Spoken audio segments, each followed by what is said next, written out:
Hello guys, welcome to my channel my self Habiba. और आज की वीडियो में मैं आपको कुछ ऐसे टिप्स बताऊंगी जो एज ए बिगनर आपको पता होनी चाहिए। अगर आप यूपीएससी की प्रिपरेशन करने का सोच रहे हो या अगर आप स्टार्ट कर रहे हो उसको, तो ये टिप्स आपके बहुत काम आने वाली है। ये टिप्स मैंने खुद में भी फॉलो किए हैं और मैं आप लोगों के साथ भी शेयर करना चाहती थी। और इसमें से कुछ पॉइंट्स ऐसे भी हैं जो मैं अभी करंटली अपनी लाइफ में फ़ॉलो कर भी रही हूँगी। अगर आप मेरी डेली व्लॉग देखते हो तो आप इसको समझ सकते होगे। मुझे बहुत सारे क्वेश्चन आ रहे थे कि मैं बिगनर हूँ, मैं कैसे स्टार्ट करूँ। मेरा 12th अभी कंप्लीट हुआ है, मैं अभी 11th में हूँ, तो मैं किस तरीके से स्टार्ट करूँ, क्या पढूँ, सबसे पहले मेरा रिसोर्स क्या होगा, मैं कौन सी बुक लूँ, ओल्ड एनसीईआरटी, न्यू एनसीईआरटी, बहुत सारे क्वेश्चन। तो आज की वीडियो में मैं आपको ये सब बताऊँगी और ये वीडियो प्लीज़ पूरा लास्ट तक देखिएगा। अगर आप यूपीएससी बिगनर हो तो आपको बहुत हेल्प मिलने वाली है। मैंने इसमें पूरे टू द पॉइंट हर चीज़ बताया है, तो अच्छे से एक्सप्लेन किया है ताकि एज ए बिगनर आप अच्छी तरीके से समझ सको। आई होप आपको ये वीडियो पसंद आएगा। अगर आपको ये वीडियो पसंद आएगा तो प्लीज़ मेरे वीडियो को लाइक कर दीजिएगा और ऐसे ही इन्फॉर्मेटिव वीडियोस के लिए मेरे चैनल को सब्सक्राइब कर लीजिएगा। तो चलिए अब हम वीडियो स्टार्ट करते हैं। सबसे पहला और मोस्ट इंपॉर्टेंट चीज़, आपको अपने माइंड में ये क्लियर कर लेना है कि आपका गोल क्या है। ज़रूरी नहीं है कि आपको यूपीएससी ही चूज़ करना है। बहुत सारे एग्जाम्स होते हैं, यूपीएससी में भी बहुत सारे एग्जाम्स होते हैं, like NDA, CDS, civil service और भी बहुत सारे सेक्टर्स होते हैं इसके। तो आपको पहले कन्फर्म करना है कि आपका गोल क्या है। जब आप गोल कंफर्म कर लोगे, मैं अपना एग्जांपल देके समझाती हूँ। मेरा गोल है सिविल सर्विस, यूपीएससी, सीएसई, तो मेरा क्लियर हो गया कि मुझे यूपीएससी करना है। सेकंड चीज़, आपको ये क्लियर कर लेना है कि आपको वो गोल कब तक चाहिए। मैं उसके लिए एलिजिबल हो पाऊँगी 2028 में, क्योंकि तभी मेरा 21 भी होगा और मेरी ग्रेजुएशन भी कंप्लीट हो जाएगी। मेरा एम भी फिक्स हो गया है और मेरा गोल भी फिक्स हो गया। तो ये रहा हमारा टारगेट। तो मेरा टारगेट है 2028। आपको भी ये क्लियर कर लेना है कि आपका टारगेट कब होगा। अब आपको अपना गोल पता चल गया है, आपको ये भी पता चल गया कि आपको कब तक उसको अचीव करना है। तो आपको अपने दिमाग में ये फिक्स कर लेना, या फिर आप कहीं पे लिख लो। मैं तो लिखी हुई हूँ टारगेट 2028। तो इतना क्लियर हो गया है आपको। आपको एम पता चल गया है ना। फिर आपको उसका डेट भी पता चल गया है कि आपको कब उसको अचीव करना है। मैंने अपना बता दिया, टारगेट 2028। आपने भी देखना है कि आपका कब है टारगेट। अब सेकेंड चीज़, जैसे आपने एग्ज़ाम का तो अपना डिसाइड कर लिया कि मेरा ये एग्ज़ाम है, मुझे इस टाइम इसको अपीयर करना है। तो अब जो दूसरी चीज़ आपको करनी है वो आपको उस एग्ज़ाम के सिलेबस देखने हैं। यूपीएससी के सिलेबस मेरे पास है। अगर आप भी यूपीएससी का सोच रहे हो तो आपको सिलेबस प्रिंट आउट करवा ही लो। मैं सिलेबस का लिंक डिस्क्रिप्शन में दे दूँगी, आप उसको प्रिंट आउट करवा लेना। आपको हेल्प मिल जाएगी इसके लिए। बहुत लोगों ने मुझसे सिलेबस का लिंक भी मांगा था, तो मैं लाइन बाय लाइन सबको जाके शेयर नहीं कर सकती हो। तो जो भी ये वीडियो देख रहे हैं उनको सिलेबस चाहिए होगा तो आप ज़रूर से उसको लिंक निकलवा लेना और अपने पास रखना। और अगर आप यूपीएससी की तैयारी नहीं कर रहे हो, आप किसी और एग्ज़ाम की तैयारी कर रहे हो, तो आपने ये ध्यान रखना है कि आपको उसका सिलेबस अच्छी तरीके से निकाल के अच्छे से पढ़ लेना है, समझ लेना है कि ठीक है, मेरा टारगेट ये है, ये मेरा सिलेबस है, इस सिलेबस को मुझे उस टाइम तक ख़त्म करना है, साथ के साथ रिवीजन भी कर लेना है उस टाइम तक। ये आपने अपने माइंड में क्लियर कर लेना है। सही है। उसके बाद तीसरा हमारा आता है चूजिंग योर प्रिपरेशन मोड। फिर आपने सोचना है कि आपने पढ़ना कैसे है। आपको सेल्फ स्टडी पे जाना है या आप क्लास लेना है। दोनों ही ऑप्शन बिल्कुल सही है। अगर आप सेल्फ स्टडी से आपको लगता है आप कर सकते हो तो आप बिल्कुल सेल्फ स्टडी से करो। और आपको लगता है कि नहीं, आप बहुत ज़्यादा बिगनर हो, आपको कुछ आता नहीं है, इसमें आपके बेसिक्स क्लियर नहीं है, तो आप क्लास भी ले सकते हो, कोई बुराई नहीं है। बहुत लोग ऐसे भी होते हैं जो सेल्फ स्टडी से एग्ज़ाम क्रैक करते हैं, बहुत कोई क्लास लेके भी एग्ज़ाम क्रैक करते हैं। ऐसा नहीं है कि आपको सेल्फ स्टडी का झंडा लहराना है और क्लास नहीं लेना है, किसी का हेल्प नहीं लेना। नहीं, अगर आप बिगनर हो, आपको हेल्प की ज़रूरत है तो आपको ज़रूर से ज़रूर हेल्प के लिए जाना चाहिए। ज़रूरी नहीं है कि हर कोई सेल्फ स्टडी से कर ले और ज़रूरी नहीं है कि हर कोई क्लास से ही करे। ये आपको कैपेबिलिटी आपको पता होगा। मुझे लगा कि मुझे पहले सेल्फ स्टडी ऑप्ट करना चाहिए, दैट्स वाई मैंने सेल्फ स्टडी लिया है। अगर मुझे कभी ज़रूरत लगी कि मुझे क्लास लेनी पड़ेगी, मेरे से ऐसे पढ़ाई नहीं हो रही है, तो मैं ज़रूर क्लास लूँगी और मैं अगर लूँगी तो मैं आप लोगों के साथ ज़रूर शेयर करूँगी। आपको अपनी प्रिपरेशन मोड क्लियर होनी चाहिए अपने माइंड में।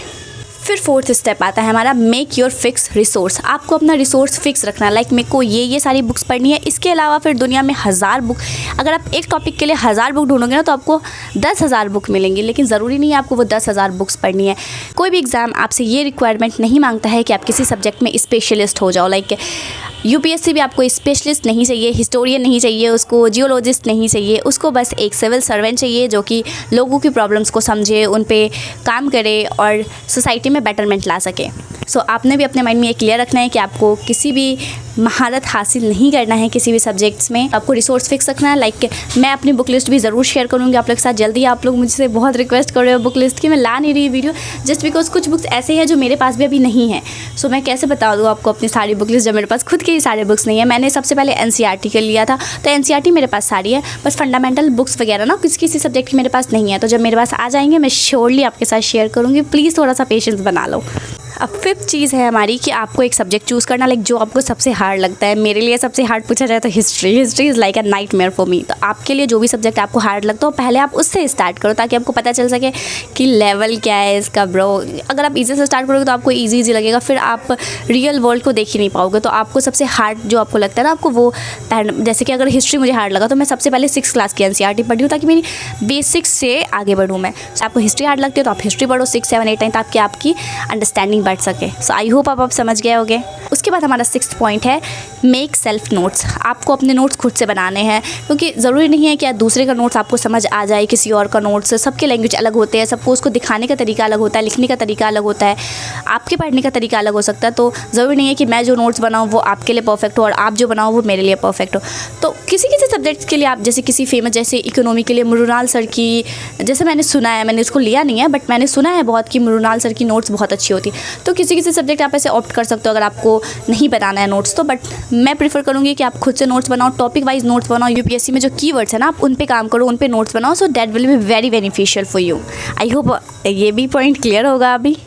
7 है हमारा रीड करंट अफेयर्स डेली। आपने करंट अफेयर्स डेली पढ़ना है, चाहे मेरा 2028 ही क्यों नहीं है, बट मैं अभी भी करंट अफेयर्स पढ़ती हूँ, ताकि मुझे एटलीस्ट करंट अफेयर्स पढ़ने की हैबिट बनी रहे। बाद में मुझे ऐसा ना लगे यार ये तो क्या ही मिल गया मेरे को पढ़ने के लिए। नहीं, थोड़ा थोड़ा। और वैसे भी मुझे ऐसा लगता है ना कि आपके आसपास क्या हो रहा है आपको पता होना चाहिए, चाहे आप किसी एग्जाम की तैयारी कर रहे हो या नहीं कर रहे हो। आप नॉर्मली एक स्टूडेंट हो 11th 12th में भी, फिर भी आपको करंट अफेयर्स पढ़ते रहना चाहिए। मैं अपने छोटे भाई बहनों को भी बोलती हूँ कि पढ़ो तुम लोग करंट अफेयर्स डेली। पढ़ते नहीं है तो मैं क्या करूँ, बट मैं आप लोग को ज़रूर सजेस्ट करूँगी, अगर आप लोग भी मेरी बात मानोगे तो, कि करंट अफेयर्स डेली ही पढ़ना है आपको। करंट अफेयर्स एटलीस्ट हमें पता तो होना चाहिए ना, एक जिम्मेदार नागरिक होने के नाते, कि हमारे आसपास क्या चल रहा है, हमारे देश में क्या चल रहा है, इस दुनिया में क्या चल रहा है। सो हमें पता होना चाहिए। I think every person should know this. Last है हमारा कंसिस्टेंसी। हम किसी भी एग्ज़ाम की तैयारी करें, कुछ भी करें, वेदर हम बोर्ड्स की तैयारी क्यों ना करें, बट कंसिस्टेंटली पढ़ाई करना बहुत इंपॉर्टेंट होता है। ये नहीं कि हम एक दिन 10 घंटे पढ़ रहे हैं और नेक्स्ट डे फिर पता चला कि हम दिन भर सो के बता रहे हैं, तो फिर कोई फ़ायदा नहीं होगा इसका। आपने डेली ही पढ़ना है। आप 2 घंटे ही पढ़ो, बट आप डेली पढ़ो, कंसिस्टेंटली पढ़ो, तो वो आपको एक हैबिट बन जाएगी। फिर आप जब 2 घंटा पढ़ोगे फिर वो 3 घंटा होगा, 4 घंटा होगा, खुद ही वो आपका जो इनर बॉडी है ना, वो खुद ही उसको अडेप्ट कर लेगा कि हाँ मेरे को पढ़ना है, मेरे को पढ़ना, मेरे को पढ़ना। ऐसा मैं पहले बहुत करती थी, इसलिए मैं खुद के एग्जाम्पल ही देके बता रही हूँ। मैं पहले बहुत करती थी ऐसा कि जब मेरा मन होता था मैं दिन भर पढ़ती थी, और कभी मेरा मन नहीं होता था तो आई विल बी लाइक कि no I am not going to read today.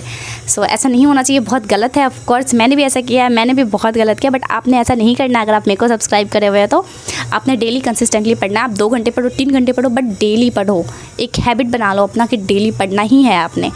So that's it. I hope ये वीडियो आपके लिए यूज़फुल रहा हो और आपको बेसिक्स क्लियर हो गए हो कि आपकी UPSC की प्रिपरेशन कैसे करनी है, कहाँ से करनी है। सो अगर आपको ये वीडियो पसंद आया हो तो please hit the like button and subscribe to my channel for more videos like this. एक चीज़ मैं बताना चाहती हूँ कि मैंने Q&A का वीडियो भी अपलोड किया है। उसमें मैंने बहुत सारे क्वेश्चन जो मेरे से रेगुलरली पूछे जा रहे थे उसको बताया है।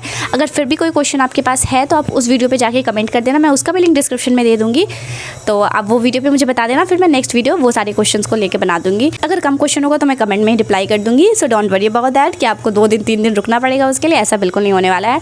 और एक बात, करंट अफेयर्स के बारे में मेरे से बहुत लोग पूछते हैं कि आप करंट अफेयर्स कहाँ से पढ़ते हो, कहाँ से पढ़ते हो। तो मैंने इसके लिए एक डिटेल शॉर्ट बना दिया है, मैं उसका भी लिंक डिस्क्रिप्शन में दे रही हूँ, आप लोग उसको ज़रूर चेकआउट करना। फिर शायद आपको कोई कन्फ्यूज़न ना रहे, और फिर भी कोई कन्फ्यूज़न रहे तो आप मुझसे कमेंट सेक्शन में बेझिझक पूछ सकते हो। मैं कोशिश करती हूँ कि मैं सबका रिप्लाई कर पाऊँ, एंड आई थिंक कि मैं करती भी हूँ। ठीक है, फिर मिलेंगे नेक्स्ट वीडियो में। Bye bye.